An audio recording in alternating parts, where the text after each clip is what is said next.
got frightened when I was a little girl when the principal used to beat up the other children, like boys. The boys got the most beating. They used to call it bench party, and it was usually done after supper. And that's where I got frightened, because I saw blood. I remember when we had to shower.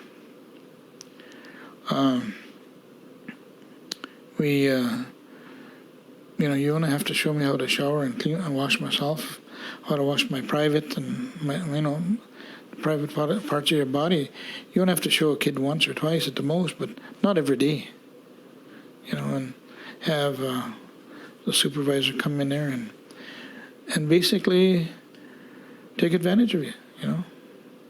I just remember arriving there and donning new clothes and, of course, getting a haircut and sitting in a classroom and being with other girls and witnessing my brother get punched by the supervisor. My name is Alice Little Deer. I'm 78 years old. I spent about 8 years in residential school. My name is Raymond Mason. I'm 62 years old, and I attended residential school for 12 years. I'm Madeline Dion Stout. I'm 62 years old. I'm from the Kihiwan First Nation in Alberta. I attended Blue Quills Residential School for 36 consecutive months. That would be 3 years. In order to educate the children properly, we must separate them from their families. Some people may say that this is hard, but if we want to civilize them, we must do that. A federal cabinet minister, 1883.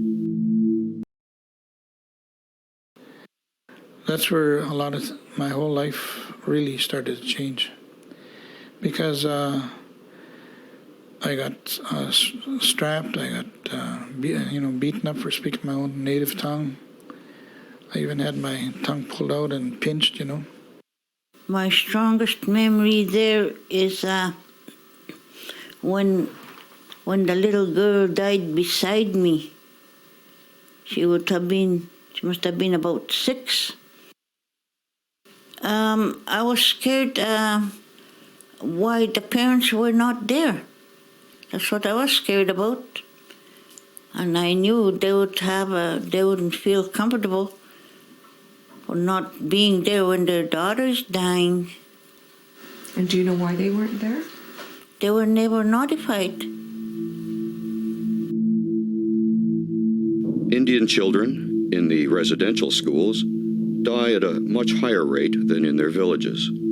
But this does not justify a change in the policy of this department, which is geared towards a final solution of our Indian problem. Duncan Campbell Scott, Deputy Superintendent of Indian Affairs.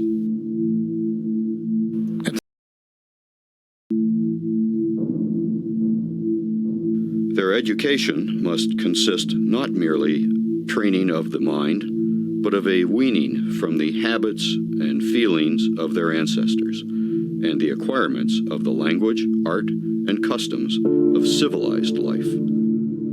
Edgerton Ryerson, 1847 Report for Indian Affairs.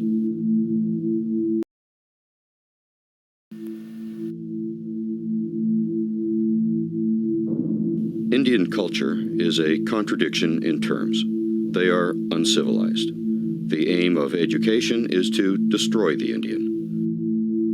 Nicholas Flood David Report, 1879. There are 3 reasons why I think residential schools are a blot on the Canadian landscape. 1 is that we became strangers in our home and native land.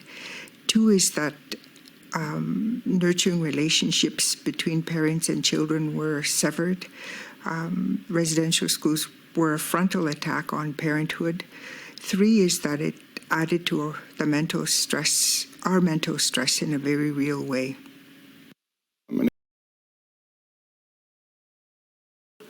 The fear that they put in him the terror that they put in him. I mean, he managed to bring that with him, and it went into our family, you know. And I learned terror and fear and all that as well as a child. I put fear in my sons too. That's all I knew, you know. When they were doing something that was right, I would put fear in them, you know. Our objective is to continue until there is not a single Indian in Canada that has not been absorbed into the body politic, and there is no Indian question and no Indian department. Duncan Campbell Scott, Deputy Superintendent of Indian Affairs, January 1st, 1920. Generally, the survivors of residential school do not commit suicide any more than the general population. Okay. It's the children of the residential school survivors who commit suicide in incredibly high numbers. You know, 6 to 7 times, you know, the provincial average. Okay.